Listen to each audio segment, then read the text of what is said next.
Hello, everybody, and thank you for tuning in and watching us here. We are the Real Short Box. This is one of our gold standard edition interviews. I'm Donald. I'm here with Jarrett, Kevin, and two very special guests. I am here with Phil Mucci and Ian Mackay. And I think I got the names right, correct? I did all right? Yeah, you did. Yes, sir. Hey, look at me. And you guys created this amazing world, this amazing, what I thought was kind of an amazing series. I met Ian. I met you at, I think it was in Ontario at a convention there, Ontario, California. And I walked past the table and I was like, this stuff looks really cool. Like, and I think I told you, I was like, oh, I like this stuff. I'll be back around because I didn't want to carry it with me the entire, because it's kind of like an magazine-sized, comic book material here, and it's not easy to walk around with something like that without banging it up or bumping it into things and stuff. So I was like, I'll be back. And you probably thought, oh, this guy's full of shit. Yeah, no, you did. Came back. Yeah, then I came back and we talked for a little bit, and I was like, man, I got to have you guys on. We got to get you guys on to do a cool little interview type thing. And you were all in, and you told Phil was in, and we just had to work out the time. The time finally worked, and here we are. It's going to be a great time. So thank you both for being on. Thanks for having us. Yeah.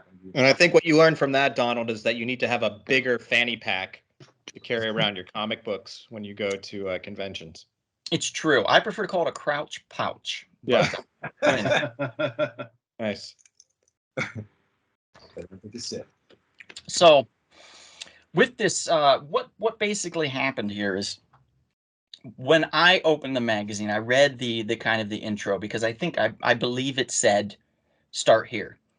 And I read the Dimani Sexy du un Ultra Dimensionary, and it told a little bit of the history of you guys and how you came to be with this project. And one thing that I read, and I'm going to quote it, that really hit me, it was, history matters, and our individual journeys through life can have ramifications for the rest of the world far into the future.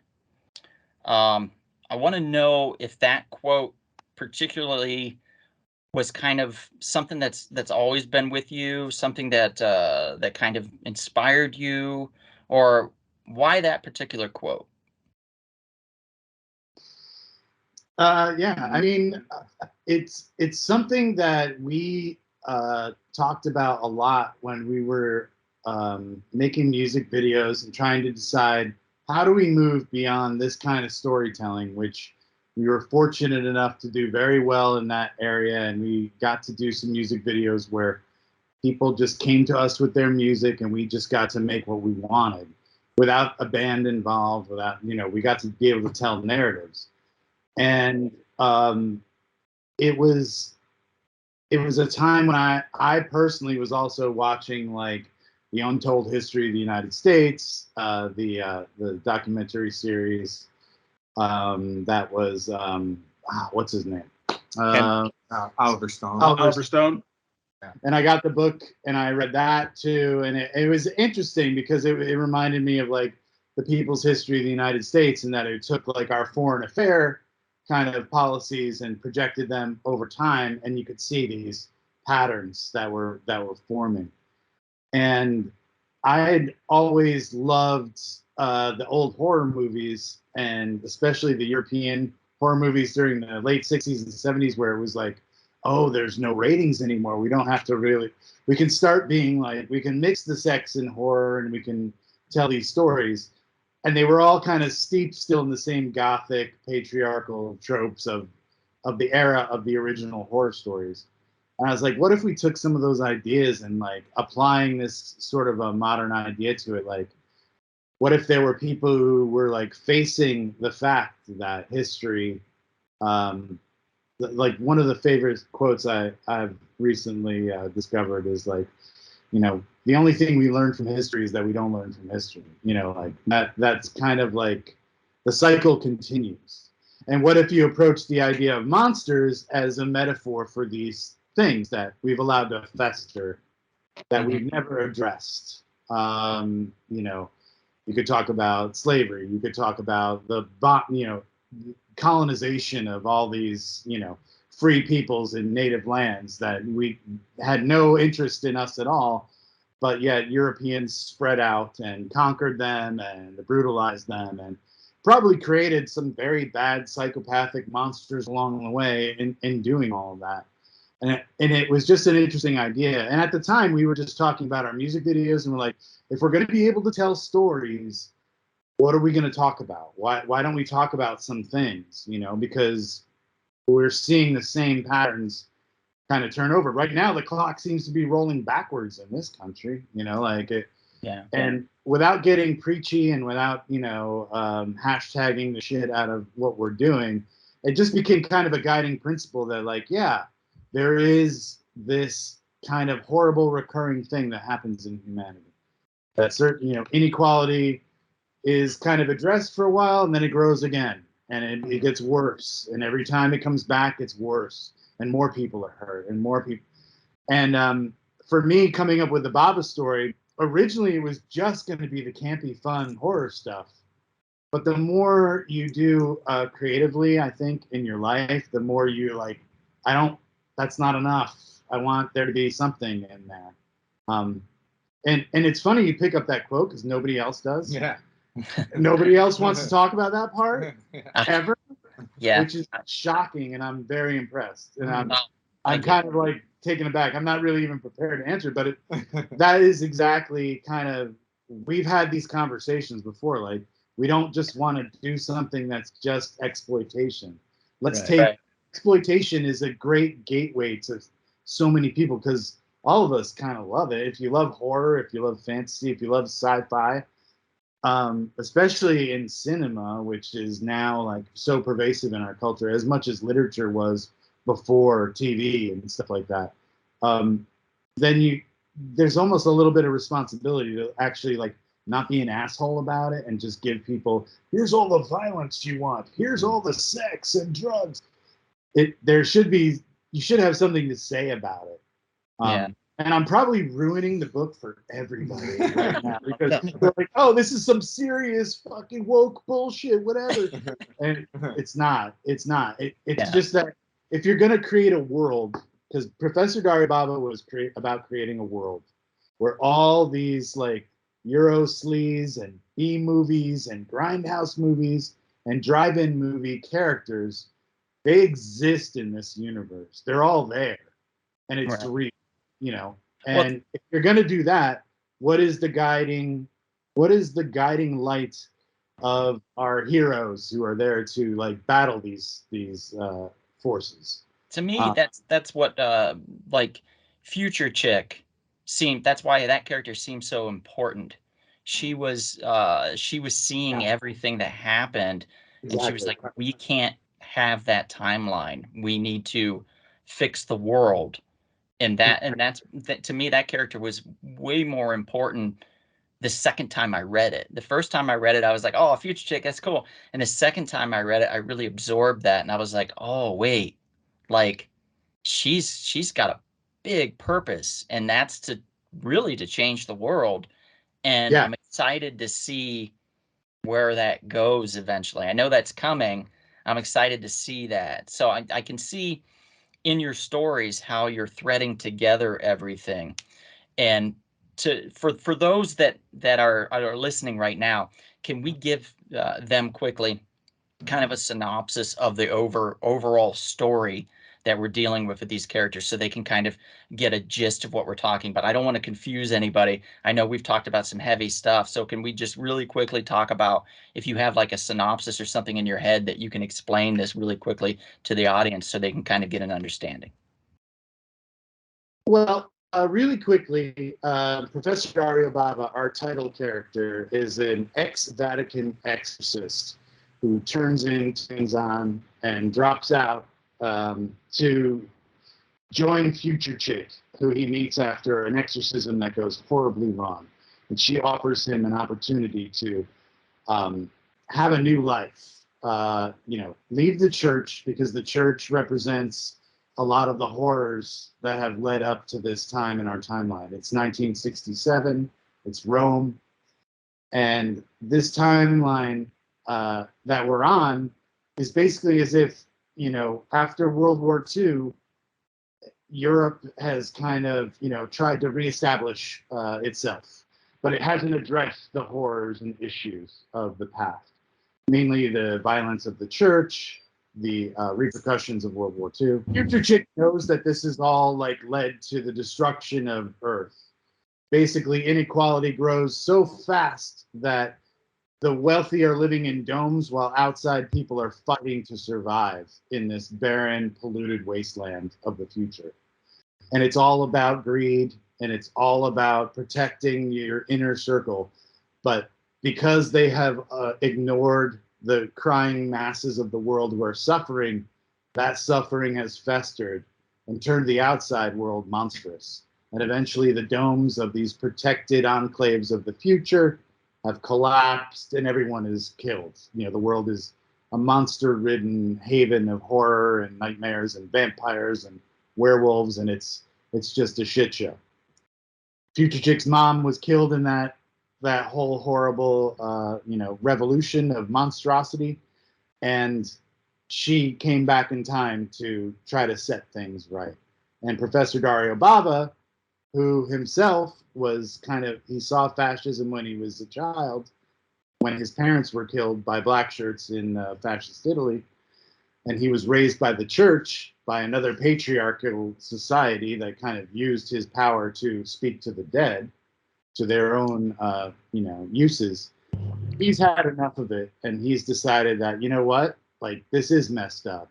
I saw a lot of weird things in the church. I saw a lot of weird things in these exorcisms. So I'm going to join this, cultural revolution of the 60s, and I'm going to do it a different way. And that's kind of the basics. He's the main character that represents kind of me as the writer who grew up with a Italian patriarchal family who were immigrants, who came to America. My father was the first to ever graduate from college in my Italian family, and my mother, who was American, English, Irish, Catholic raised, who was very much a feminist when I was growing up. So I grew up with like this patriarchal Italian family and a feminist, mom who worked and who, and that conflict was always in my life. And Professor Dario Bava, leaving the church to join some super hippie from a heavy tomorrow, is kind of, he represents a lot of the things that went on in my life personally. Again, I'm scaring everyone away from this book. There's lots of monsters and sex and drugs. Yeah. No, I'm here to get the people in love with this. These gentlemen sent me a lovely care package, and I read the shit out of it. So you got this book. You got the orgy of the Blood Freaks, and then you got a flip side. You got Ringo Loco. So first off, I'm just gonna say, and hopefully you take this as a compliment. It totally had Eric Powell, the Goon, and that kind of vibe to it. So I'm a huge Goon fan, so I loved it, and I love that kind of genre of horror, and the art is magnificent on both projects. Thank you so much. Yeah, Eric Powell is I actually we have the Goon here. I actually did. When they were doing the Kickstarter for that, they were doing an animatic, and I reached out to them to do, because I do voice work, and I reached out to them like, hey, I'll do some voices for you, whatever you want, and like they got back to me, and I ended up doing like 4 characters in the full animatic.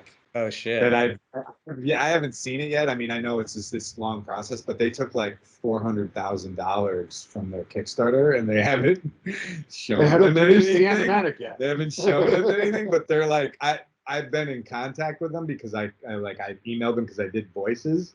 Right. And it's just those things that is like taking, but no, that was a very cool. No, the Goon is awesome. Yeah, the Goon is awesome and wonderful. So obviously this character Dario, I like a good origin story. This character Dario Bava is obviously homage to Dario Argento and Mario Batali, the famous chef, right? The shamed chef. Or Bava. But Nobody's gotten that yet. You're the first one. But so you in part of this kind of package to kind of get us familiar with your work, you know, you sent us the music videos that did both of you work on those? Yeah, together? yeah. That's our So company. the character show. Okay, Yeah, the character shows up in Huntress, right? In the Huntress video. Ian, I feel like you were in a lot of these videos. Yeah, pretty much. Yeah, Yeah. like why I created the company. So like, That's what I want to get to. How did you two meet? What is your origin story? What is the origin story of Ian and Phil? And in New York, Phil at the time was a director, commercial photographer, and he had put in audition for a short film, Far Out, which actually on the playlist though you should check that out too. There's like Far Out and The Listening Dead were his first two short films, but he had done a short film, The Listening Dead, that was like played all over the world, won an award at Fantasporto. You have to bow down to him. There you go. At golf claps. Thank you. No, but Stop. Listening Dead is The Listening Dead's is one of the best things. It's awesome.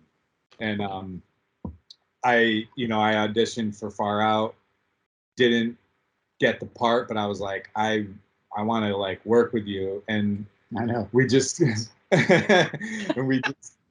I was like helped build the set on that movie and did a bunch of and then just started working with him in photography, and we hit it off right away. Yeah, we were just fast friends. He was just not right for the part at the time, but then when he replied to us, and I was just like, yeah, dude, come in. Anybody who wants to work, and anybody who wants to work hard on stuff, I'm all for it all the time, and we've been friends ever since. It just worked out, and then we came out here together because after Far Out, I started getting some offers. We got an offer to do a movie called Knights of Badassdom, which actually got made, but I didn't make it. But I helped rewrite the screenplay, and then I moved out to LA, and the producer and I didn't really get along. And at the time I was meeting other people, and I thought, I'm taking off.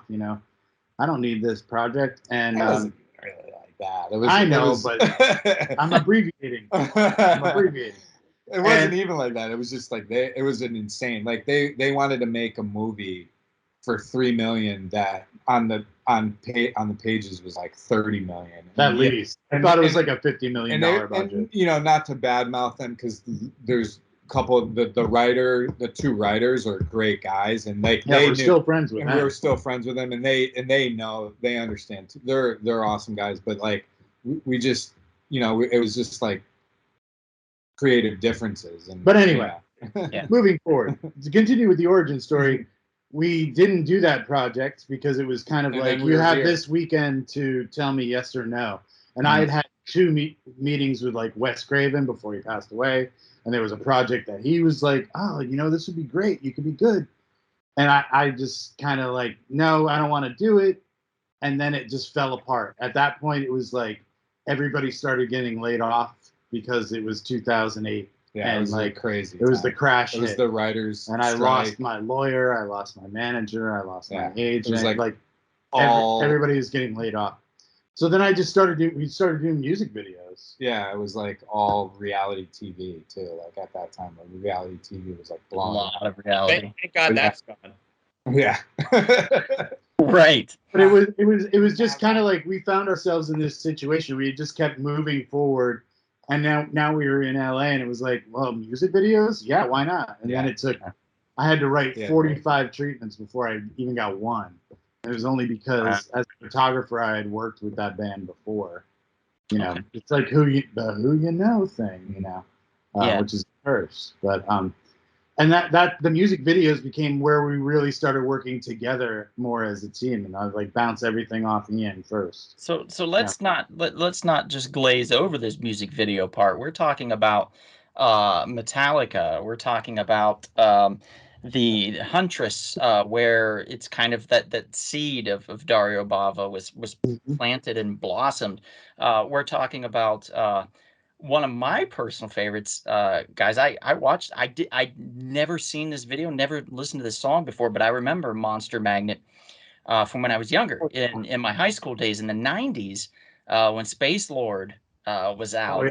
Everybody knew that. And I was like, man, like, so when you sent me that, I was like, oh, I got to check this out. Like, that brings back so many memories. That song was great. Like the Duke, that song's great. And the video that you guys did works so well with that. It's just so good that I was just really impressed with it, man. Like, I liked them all, but I was That's the super history impressed. thing too. Yeah. Kind of that was it. That seed is in that video too, because it was like we never talk about like what a horrible thing that was that the U.S. did to this country. You know, we're the only country that used a nuke on another country, you know, twice. Still, and like that's not really talked about. So that was kind of like, well, let's see if we can put this into this video, and you know, they were into it, and it just, and they gave us as much time as we needed to do it. That's why that video has kind of an epic feel, because we put a lot of our money into that. We did.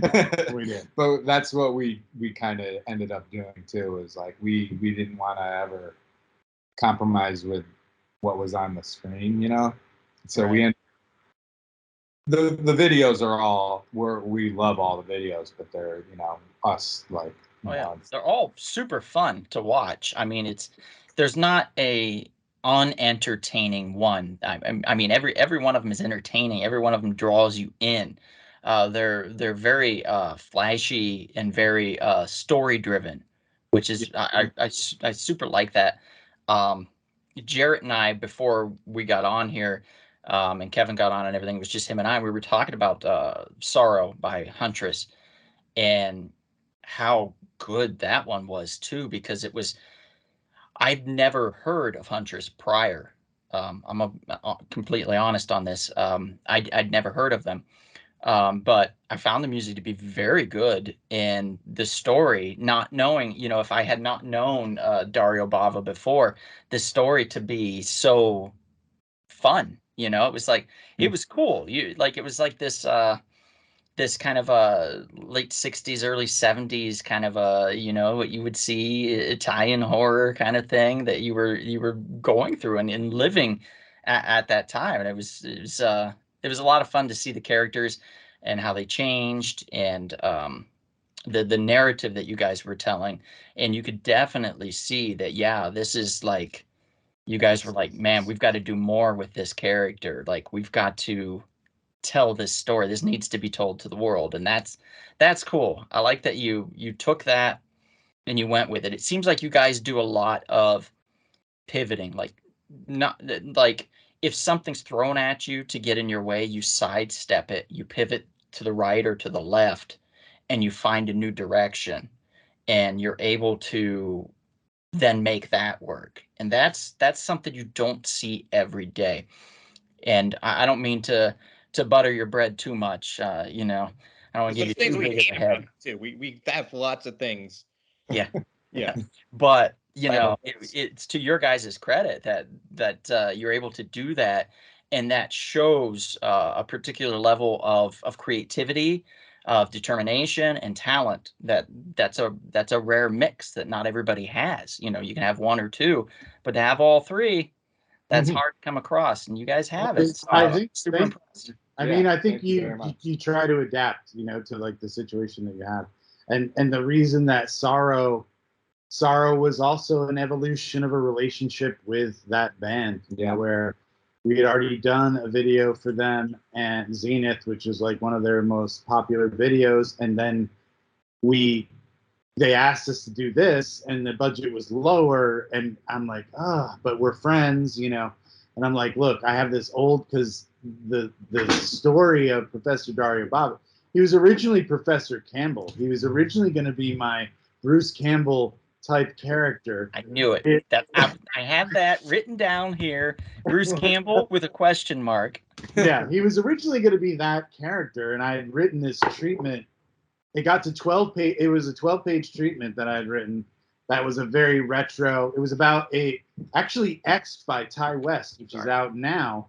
It's a very similar premise, where in my version, it was a European like film crew that was just sneaking onto an old like abandoned ruined property with a screenplay written on some cocktail napkins, basically. Okay, we're going to have these women have sex over here on this tomb, and then we're going to have this guy come in over here and chop somebody's head off. It was going to be like a Jess Franco, or Jean Rollin, very, bare bones, Eurosleaze, vampires kind of in the ruins movie set, that all of a sudden all these horrible things start happening and this place is actually really haunted and there really are vampires. And that was a great fun idea, but I realized the more I started getting into filmmaking on my own, because I started as a photographer, I was like, oh shit, that's really fucking expensive. That's a really hard thing to do. We can't really afford to do all this stuff, because just in terms of wanting to do practical effects and wanting all this, nudity and violence in the movie, it's more and more money, So I had that treatment sitting on a shelf, and I was always like, God, what can we do with this? And then when Huntress approached me, when Janice approached me to do it, I listened to the lyrics and heard the song, and I'm like, oh wow, you could take this as being vampirism, and this could also relate to this old story that I have. And I'm like, why don't we use that treatment as like kind of the bones of the narrative? Like, because you always need kind of if you're telling a narrative video, you need that story that's in there, and that's where it came from. So it was just an evolution of ideas that you have in the back of your head. I think, every creative person has these ideas. Like, I'd always like to do this. And sometimes you start them and you start writing them. And I always tell people, never throw that shit away. Keep books, keep them stacked up on your shelf. I have notebooks lined up on my shelves, and I don't know if I'm ever going to go back to them and pull them out, but Professor Dario Bava came from one of those notebooks, and so did Gringo Loco. Gringo Loco was another one that was really old and was like, it was Hemlock Jim years ago. It was all these different names of this character, and it went from a Western to sci-fi to back to a Western. It was only after we'd done the first Bava book that I was like, this is a great way to bring ideas to life, because you put in a lot of the same effort that you do into a film, but the overhead's a lot lower. Yeah. You can actually get your story out in a visual medium that I love, but right. you don't, because you hear, and it's true, like if you're not, it's a very nepotistic industry, first of all, movies. And if you don't have a lot of money in movies, you can't really do a lot on your own. Like you need somebody, you need to kiss somebody's ass or get in on some like ground level and compromise. And it'll take you 10 years to get your first independent film done. And I'm like, I don't want to wait that long. I'll be too old, let's just get the stories out, And to me, this is a good pitch package. This is your pitch package. It's not that. That's not what it's for. But I mean, it is though too. It's test out ideas and see if people like them. Right. It's you getting this stuff out of your head and getting it seen, but it's also showing what you can do. Your capabilities as a storyteller, or how you want it to look, storyboarded. It's all storyboarded all the way out. Right. Rather than like $400,000 for the previs that never happened. Right. Well, also I gotta say you're I hate when people say, I mean, although in this context it works, but I hate it when people say they are a brand as a human being, but like that just drives me crazy. But the brand of your characters is wonderful. The image, the pentagram with the peace sign. The Paxagram. The Paxagram, the Paxagram. Yeah. Love it. It's already, I have one on my laptop. I put the sticker on my laptop, so you're immortal now. Nice. Dude, thank you. Also gave one to my daughter, and Jarrett, you go to more than one Starbucks, right? Yeah. So yeah, advertising that. plenty of people are seeing this at Starbucks. Yeah. Everyone who drinks coffee in your area is Yeah. seeing.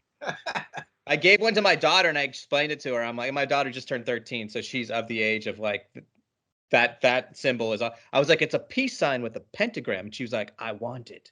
So, Oh, cool. the kids now. When I first designed that, yeah, a friend of mine was like, who does movie posters. He works in that industry. And he's like, that's $1 million T-shirt idea.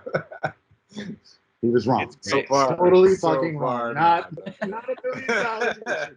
Now, Totally now two things I want to say. One, I come from an acting background, so Ian, watching all your work, you were quite the chameleon. It was a pleasure watching your work. You were It's fucking amazing. Thank you. Appreciate that. Thank you very much. very, very just. Not a lot of dialogue. No, like, but what you emote and the characters that you had, it was like you were like There's the a- Gary Oldman of music. thank You're you. the Mr. Bean of your time. Yeah. That's so funny. I always say Bava is like he's like Indiana Jones, Captain Kirk, and Mr. Bean. You know, he's like those three characters because he's kind of a doofus, but he doesn't know that, and Right. you know, and he also is kind of a badass too, but he is kind of a doofus, you know, and like I love him. I think Mr. Bean's brilliant. You know. Yeah, no, all those are top notch. Yeah. And then I want to talk about, because we got the Italian horror, and not that it deviates too much, but the Gringo Loco, which is the other story, obviously has got the spaghetti western storyline too. What do you want to do with that, and where is that? I mean, and maybe because we've kind of talked about Dario Bava, can you talk about a little bit of Gringo Loco as far as a character? Yeah, Gringo Loco was actually when Ian and I first moved to LA, it was an idea that kind of formed then. And I kept talking to him about it, and I started writing a journal about it when it was called Hemlock Gym. Yeah. And it was basically because I've always been fascinated with the Frankenstein characters, the RoboCops, or even Cyborg is kind of like that, where you're human but you're not human. You've been made from the remains of your humanity. Mm-hmm. And at first, Gringo Loco was going to be a man who was put back together from the pieces of his slain family, as they were frontier people. They were slain by a horrible, the typical spaghetti western, unnamed, rugged-looking western land baron who's, either traveling on a train or has an army behind him, Mhm. or if one of the Mexican ones, they're literally a general or something. And a vengeful medicine man puts him back together from the pieces of these remains as kind of an avenger, So it was kind of more like Spawn-like, I guess, except he wasn't a bad guy or anything like that. In the new over time, that changed. The idea kept evolving. Because the more you write about ideas, at least for me, the more ideas you get.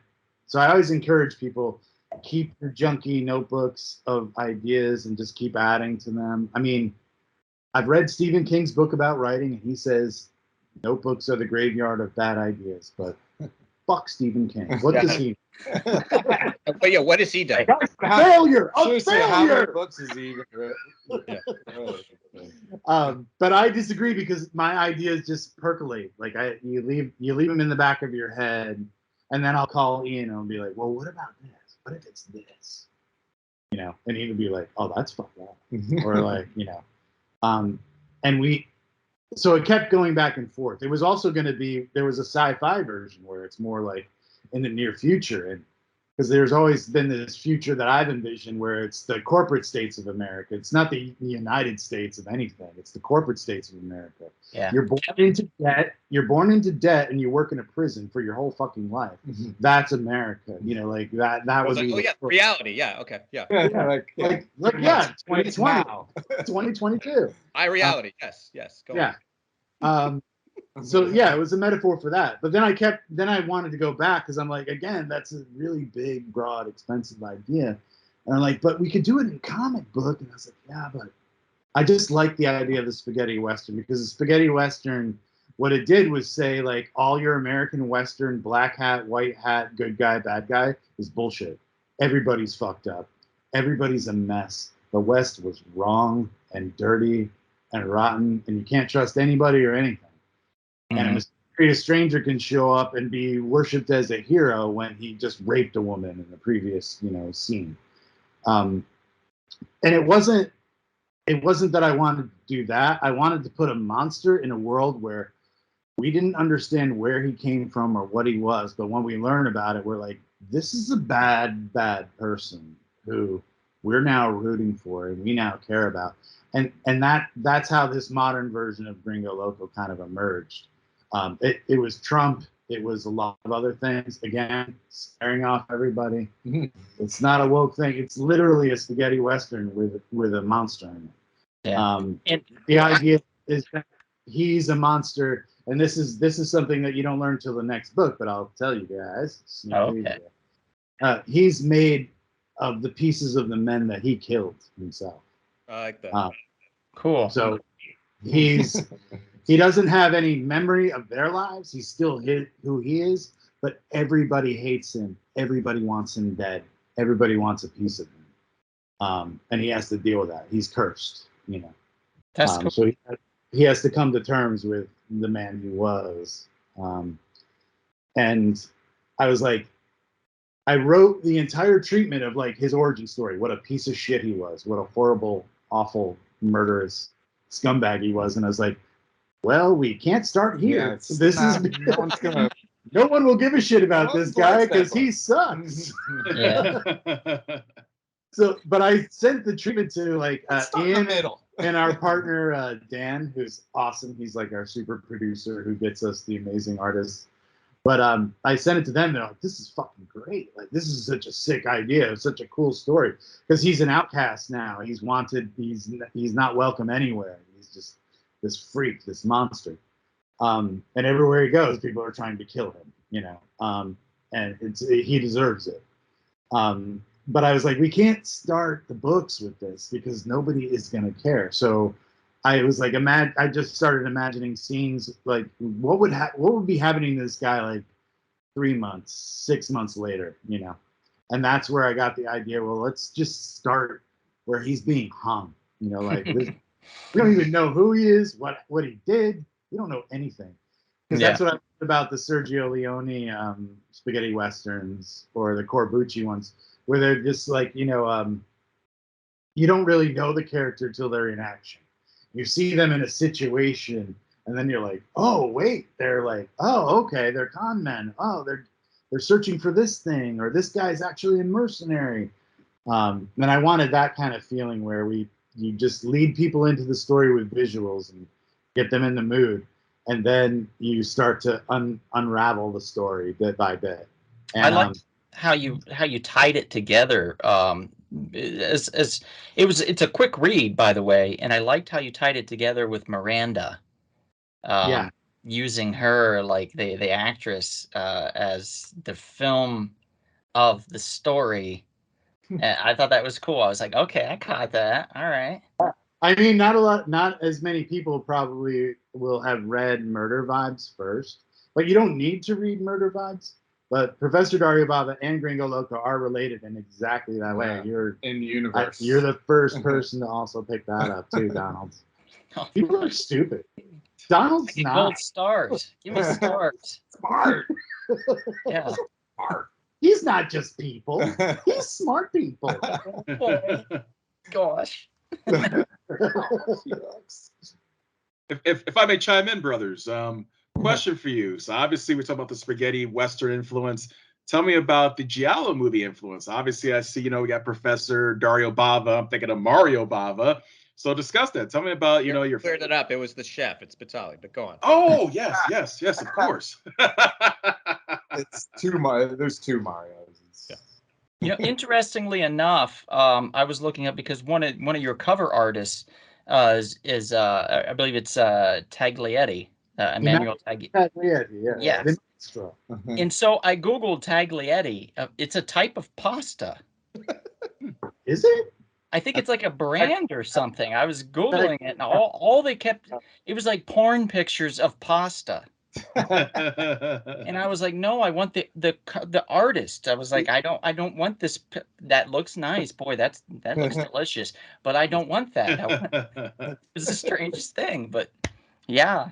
No, he did a lot of Emmanuel Taglietti. He has actually a book, and it's now on sale in Walmart. It was out of print, but they printed enough versions that they're selling it in Walmart. I'm like, Walmart censors albums. How can they sell Taglietti's artwork? Because his horror is the porn horror. Is like the hand reaching out of the grave and grabbing a chick's buttocks or cupping her bosom. But the Giallo reference, to return to Kevin's astute question, it probably was it's most visible in Orgy of the Blood Freaks. The beginning of this series, we have a character who is literally a motorcycle clad assassin wearing black gloves and a helmet, and we never see her face. We know it's a woman riding a motorcycle, she fights a werewolf in the first issue. Yeah, it was a great fight. And we don't know anything about her or her character. But that mystery is going to be revealed in this entire story. In the original version of this entire story arc, which was the Professor Campbell story, which was hilariously called Blood of the Virgin's Crypt. It also had like mob ties, and it had it had every type of Italian like movie genre stacked into it. But that character appeared in that original version. It's one of the oldest characters that I originally thought of for this story arc. And I've actually made her a much cooler character in this version, because that's the other cool thing about letting your ideas percolate, is like you get to keep improving them and adding to them before you like release them into the wild.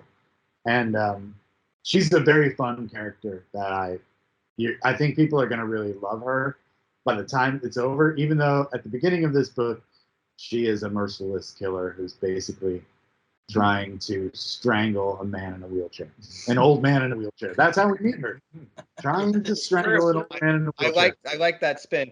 Now we can't just, everything can't be nice. I do have one major qualm.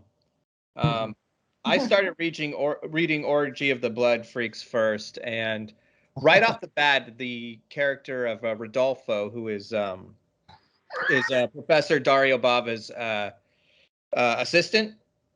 Yes. Late assistant, yes. Yeah, late assistant, exactly. So I don't know why, but right away I was just taken to that guy. I was like, oh, cool, he's got a good hippie assistant, like sidekick. I'm gonna have like his Dennis Hopper guy, and the next thing I know, Rodolfo's head is flying off. And I'm sorry to spoil that for people who haven't seen it. But what we find out is that Professor Dario Bava's assistants don't last long, no matter how he swears he's going to avenge them. I just want justice for Rodolfo. I don't know what it is about that guy, but we're getting shirts made. Yeah. Yeah, he's going to be my Boba Fett in your story. Like, he's that one character I saw 1 second of, but I fell in love with, and so are other people. So help me God. Rodolfo. Justice for Rodolfo. That's all. Preach. Yeah. And Rodolfo. Rodolfo shall be avenged. I swear to you. Yeah. And they're like, yeah, sure. But I also not to the origins of I guess the fascination with the Italian cinema too. It's like we named our company Diabolik after Danger Diabolik, which if you've seen it, it's the greatest film ever made. It's so fun. I mean, not even that. Just it just hits on just the music and like it's the anti-hero too. Yeah, it's an international super terrorist that steals from the rich and gives to his hot girlfriend. It's like he blows up the IRS in the movie.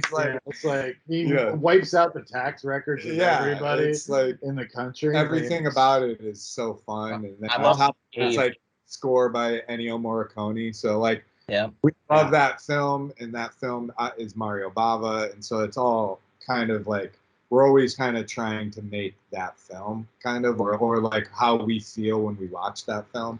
Yeah, like the joy of storytelling where you get excited and where you love the characters and where you want to see what's going on. It might not be the scariest, it might not be whatever, but you're just engaged with it because it's relentlessly trying to please you and entertain you and tell these stories in an exciting way. Because I think that's one thing that carried over from music videos too, is like when you have to do a narrative music video and you don't have a band like to cut to all the time, you really do have to like think about like, okay, A story, B story, how am I going to tie these threads together and keep it moving in like a very short period of time.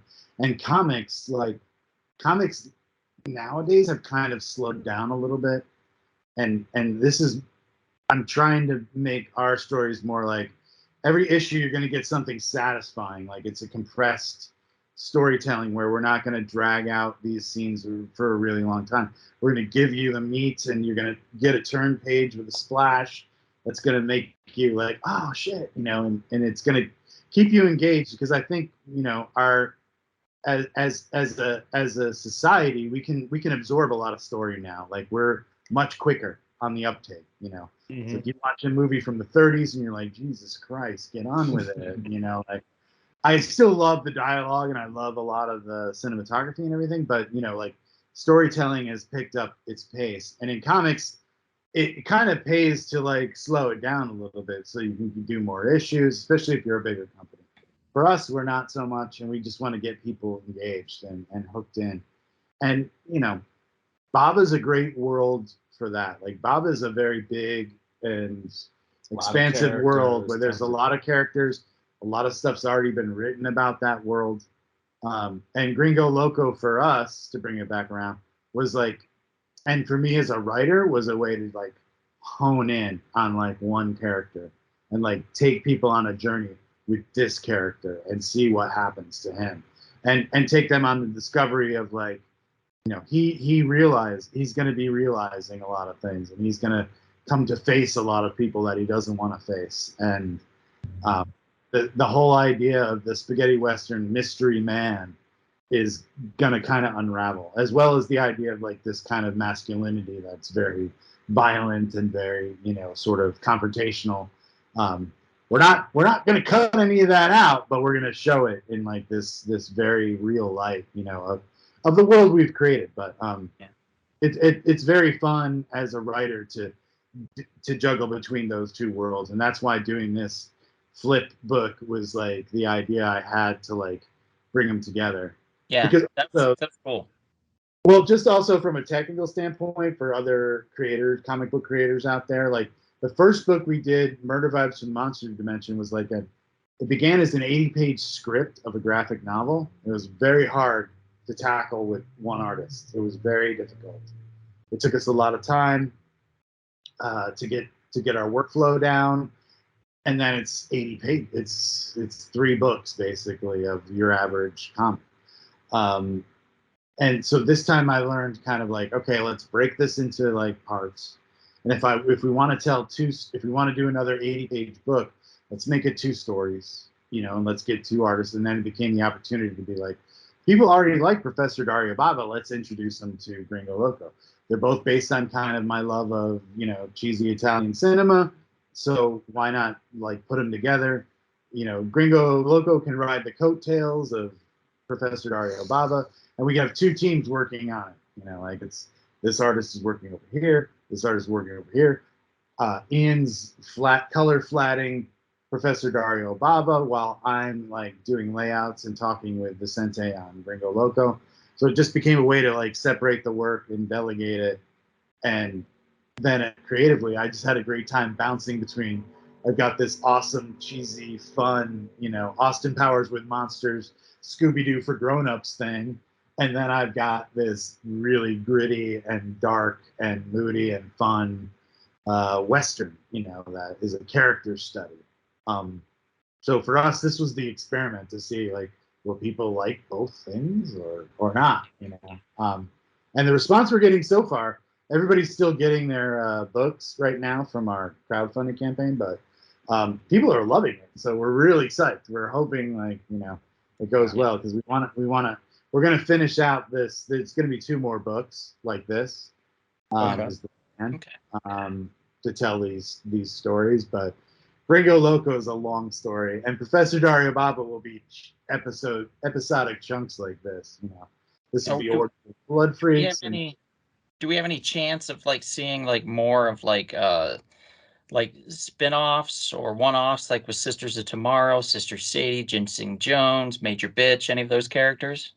Well, a couple of writers have approached us actually, to like saying like they would jump in if we want something like that, and I think that would be cool. I think that would be really cool because I have stuff written about that in treatment form for all the character histories. Ginseng Jones and Major Bitch, they have other major stories that are not really touched on in anything, and I also think that the whole world is super rich because we've just stuffed it with all these genre and pulpy elements that you could really have fun doing an anthology or something. So that might be in the works because I think that would be cool.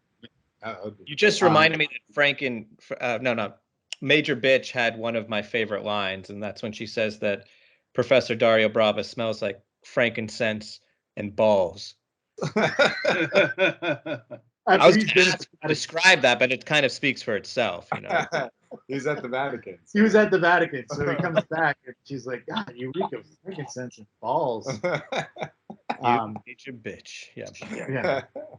Well, it's funny because if you don't read Murder Vibes and then he calls her Major Bitch, you're kind of like, did he just call her a bitch? Yeah. But no, she's actually, you know, find out or the Blood Freaks, it becomes clear, you know. Yeah. There'll also be more of Midnights who are her fighting force of like for sexy orphan babes. So Orgy of the Blood Freaks, that one with Gringo just came out. That just came out like what last week? May 11th. May 11th. Right. Last Wednesday. What's the timeline for the others? Do we have a timeline yet, or is it just 6 months? We're hoping that next year it's going to be. The plan was like one big book a year, because we have not our full-time job. So that was the plan. We'll see because everything got really fucked up, from COVID and this. Right. Actually, our first book, we got it from the printer right as lockdown began. Oh, so wow. Murder Vibes from the Monster Dimension, we're still actually getting out to people. Literally a pallet, like a week before lockdown, was at our door. Yeah. So we got it like February 28th or something, and then March 14th, it was like LA was locked up, and it was like shit. Like we did the coloring book. We did our first signing for that book last year, like at the end of last year, or like end of summer last year. It was so 21. It's been an uphill battle, and now it's been like we did another crowdfunding campaign end of last year for the new book, and then all the costs of everything went up since we had to do fulfillment. So it's been like this struggle of like financing, and we didn't get everything we needed, but the artists are totally devoted to it. Mike is ready to go. Vicente is ready to go. Vicente Alcaraz, I just have to do a shout out to him. Alcazar, sorry. I was missing this. Anyway, he is from, I knew his work from Eerie and Creepy and all the horror magazines that I loved when I was a kid. And he did a run of Jonah Hex in the 70s. That's legendary. Mm-hmm. And working with him, I mean, he's in his 70s. The guy, he was incredible. He's cranked it out. Like it was. I was blown away. Like you said the right word, Jonah Hex. Huge Jonah Hex fans here, both Jarrett and myself. We love the character. Kevin appreciates the character as well. Big fans of Jonah Hex. Yeah. Well, he's from that kind of era. So like getting to work with him was awesome enough. But then once we worked with him, oh my God, such an amazing pro. Like I delivered the script. He loves the script. We work out the character looks on Gringo Loco. That was probably the most back and forth we had. Like was like getting it tweaked to where we liked it. How Gringo Loco was like, he was, you know, proportion wise, yeah, and this where that was like the and, most back and like. But then if that was back and forth, it was a little bit. And then he's like, "Can I, are we good?" And I'm like, "Yeah." It's like 5 days later, the first 10 pages entirely penciled. I was just like, Jesus. I'm like, I didn't even give you layouts or references yet. He's like, it's okay. I know where this is. I know what's going on. He gave me a map of the town. He showed me exactly everything that was happening, and then he gave me the side character sketches, and the pencils were so good, you don't even comment. It's like all the Ashcan. The Ashcan was like, yeah, the Ashcan book. I don't know if we sent you guys that one, but that one's got you can look at those pencils and then look at the final inks. It's amazing the from where it goes to where it goes. It's amazing. Yeah, we got stickers too, by the way. So there's, they're gonna be all over the place.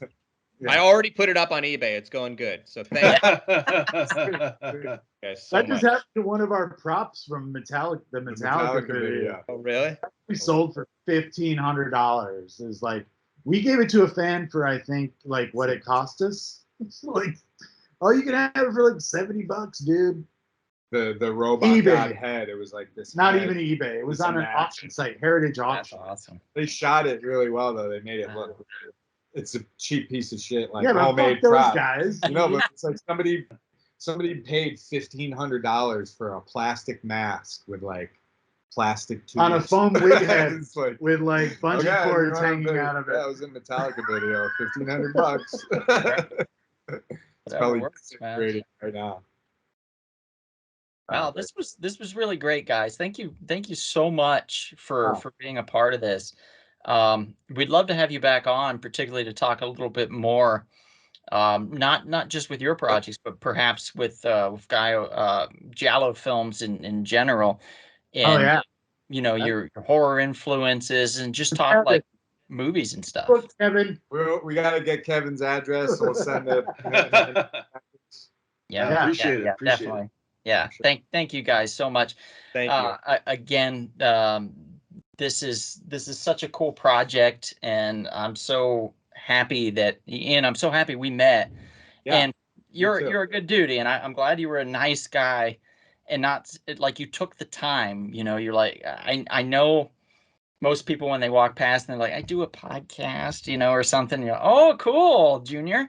Like you seemed genuinely excited, and that excited me. And it was like, I need to reach out to these guys because I think they're on to something. I like this idea, and I want to not only spread the word, but I want to get to know these guys a little more. I want to have beers with these guys. You guys seem cool.